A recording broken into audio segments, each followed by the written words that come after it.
Bonjour bien-aimés dans le Seigneur, moi c'est votre humble serviteur, pasteur Dedi Kachama. Dans cette vidéo, nous voulons partager ensemble sur cette question, comment est-ce qu'il peut nous arriver de nous mettre en danger et comment essayer de s'en sortir de cette situation à la lumière de la parole. Et c'est tout de suite. Que le Seigneur vous bénisse, soit avec vous partout où vous vous retrouvez, au nom de Jésus-Christ. Parole éternelle. Terre, terre, écoute la parole de l'Éternel. Terre. Aujourd'hui, nous allons étudier, nous allons méditer ensemble sur ce sujet. Ô homme, je vois que la navigation ne se fera pas sans péril et sans beaucoup de dommages.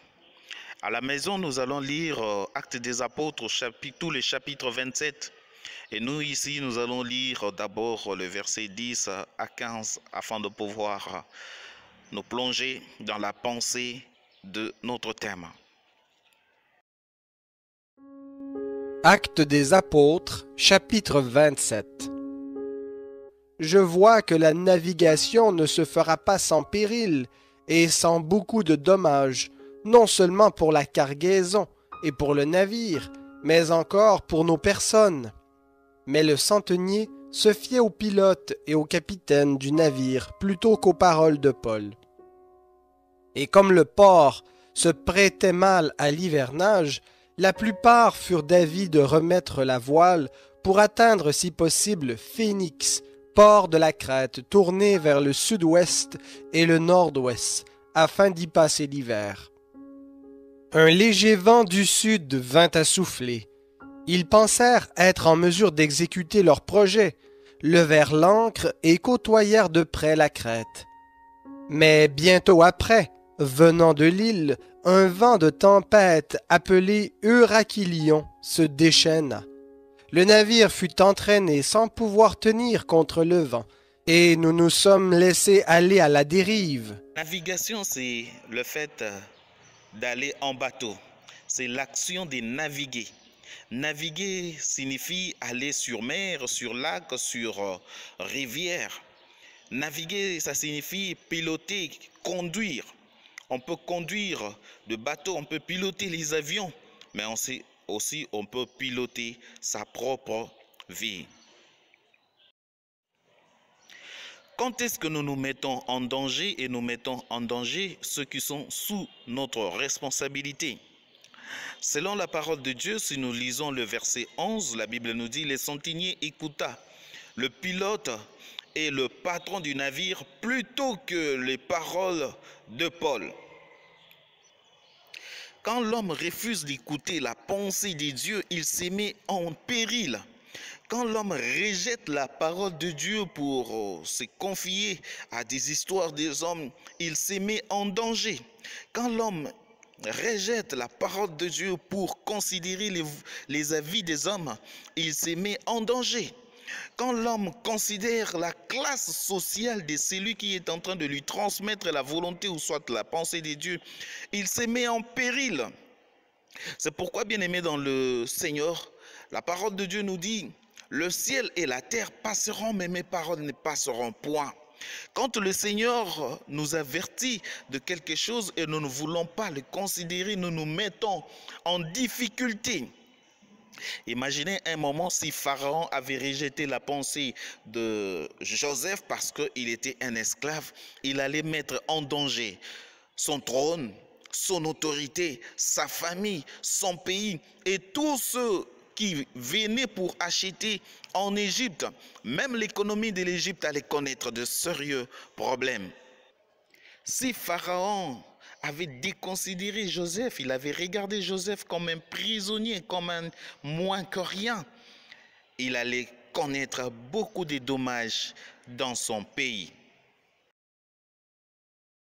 Quand l'homme déclare que c'est bon ce que Dieu a déclaré mauvais, il se met en difficulté. Quand l'homme déclare que c'est bien ce que Dieu a déclaré que c'est mauvais, il se met lui-même en péril. La Bible nous dit, celui qui méprise la parole se perd, mais celui qui craint le précepte est récompensé. L'enseignement du sage est une source de vie pour détourner des pièges de la mort. Une raison saine a pour fruit la grâce, mais la voix des perfides est rude. Tout homme prudent agit avec connaissance, mais l'insensé fait l'étalage des folies. Dieu n'est pas derrière les discours des hommes. Dieu n'est pas derrière les fables des hommes. Dieu n'est pas derrière les pratiques des hommes, mais Dieu est derrière sa propre parole afin de pouvoir l'exécuter. Deuxièmement, au verset 12, la Bible nous dit, comme le porc n'était pas bon pour hiverner, la plupart furent d'avis de le quitter. Alors, quand est-ce que l'homme se met lui-même en difficulté, met en difficulté tous ceux qui sont sous sa responsabilité? C'est quand l'homme vit ou fait les choses d'après sa propre connaissance, d'après les avis de la majorité. Quand l'homme met plus son savoir-faire au devant plutôt que la vie des dieux, il se dispose en danger. Dans Exode 32, le premier verset, nous voyons que Moïse était monté sur la montagne afin de prier pour les enfants d'Israël.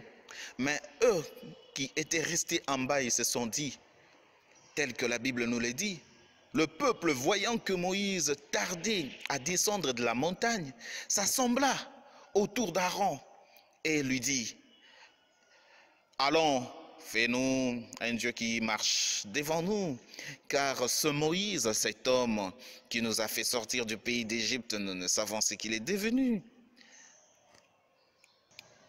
Ce n'est pas que Dieu ne nous avertit pas, Dieu toujours nous avertit sur tout ce qui nous arrive et tout ce qui va nous arriver. Mais le problème, c'est que l'homme, quand il considère plus ses raisonnements, au lieu de considérer la parole de Dieu, il se tue. Quand il considère la philosophie à la place de la parole de Dieu, il se met en danger. Si la veuve de Sarepta avait regardé selon sa circonstance ou selon les règles des hommes, les femmes et les enfants d'abord, elle allait mourir. C'est pourquoi, bien-aimés, regardons selon le Seigneur, selon la parole. Apporte-moi, je te prie, un morceau de pain dans ta main. Troisièmement, nous allons d'abord lire le verset 21 au verset 25 du chapitre 27 des Actes des Apôtres. On n'avait pas mangé depuis longtemps.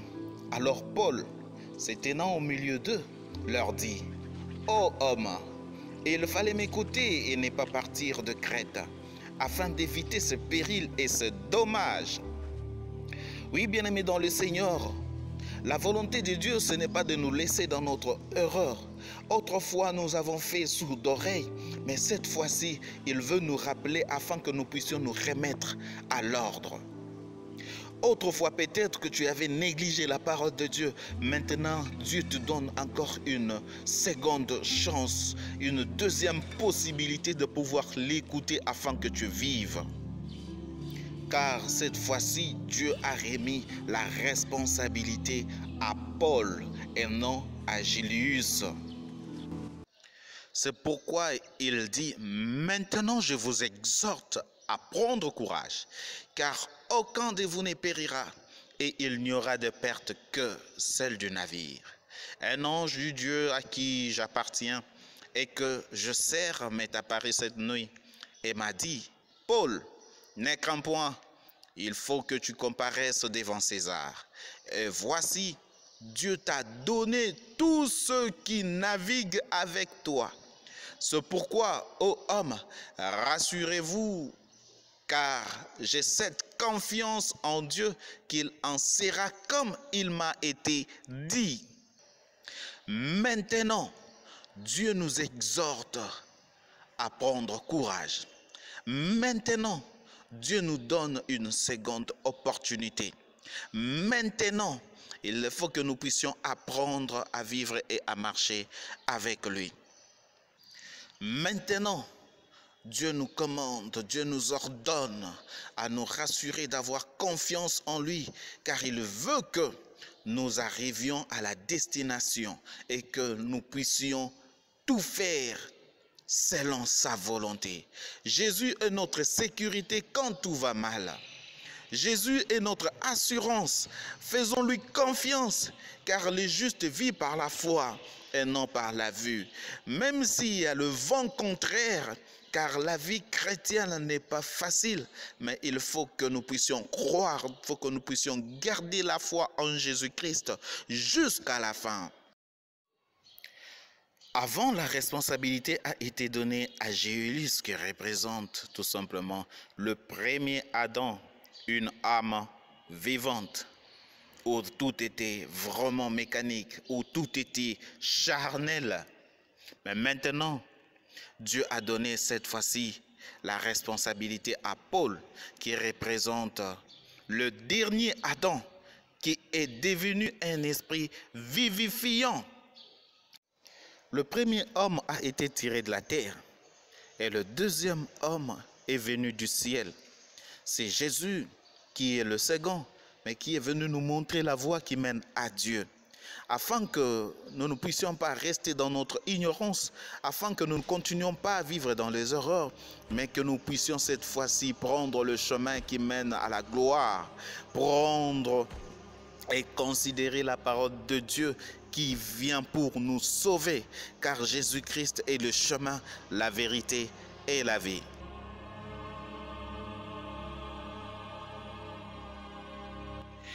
Quatrièmement, prenons le verset 30 à 32. Mais comme les matelots cherchaient à s'échapper du navire et mettaient la chaloupe à la mer sous prétexte de jeter les ancres de la proue, Paul dit aux centeniers et aux soldats: si ces hommes ne restent pas dans le navire, vous ne pouvez être sauvés. Alors les soldats coupèrent les cordes de la chaloupe et la laissèrent tomber. J'aimerais conseiller mes frères et mes sœurs, peu importe les difficultés que vous pouvez connaître ici dans ce monde, n'abandonnez jamais Jésus-Christ. Peu importe les difficultés que vous pouvez connaître ici, dans votre pèlerinage vers le ciel, j'avais dit tout à l'heure, la vie chrétienne n'est pas facile. Mais accrochez-vous, croyez en Jésus, restons fermes avec lui car nous formons un seul corps. Il ne nous abandonnera point et il ne nous délaissera point. Il a promis d'être avec nous jusqu'à la fin du monde. Nous ne pouvons pas avoir d'autres membres dans le monde et chercher encore la possibilité de se mettre avec le Seigneur Jésus-Christ. Jonas pensait faire ce qui était juste quand il fuyait à Tarsis au lieu de se retrouver à Ninive selon la volonté de Dieu. C'est pourquoi dans notre vie, il ne faut pas attendre que les conditions deviennent pires pour revenir à Dieu. C'est maintenant, quand tout va encore bien, quand tout va encore ok. En dehors de Jésus-Christ, c'est la mort.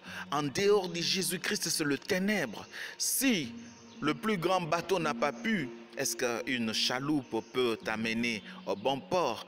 En dehors de Jésus-Christ, c'est encore s'empirer dans les difficultés, de se mettre en péril et en danger. C'est pourquoi coupons tous les liens de l'incrédulité, de la peur, du manque de confiance en Christ. Coupons tout ce qui peut encore nous donner l'opportunité de retourner dans le monde, croyant que nous pouvons avoir une deuxième issue.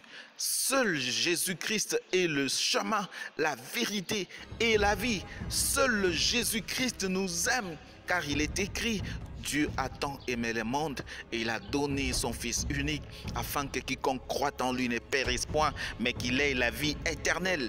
Car le diable ne vient que pour dérober, détruire et tuer, mais Jésus-Christ est venu afin que nous puissions avoir la vie et que cette vie soit en abondance. Hébreux 10, 39 nous dit, nous ne sommes pas de ceux qui se retirent pour se perdre, mais de ceux qui ont la foi pour sauver leur âme. Si la chaloupe est une occasion de chute pour toi, coupe-la loin de toi, afin que tu sois sauvé, pourvu que tu puisses rester dans le bras du Seigneur Jésus-Christ, le bras d'amour.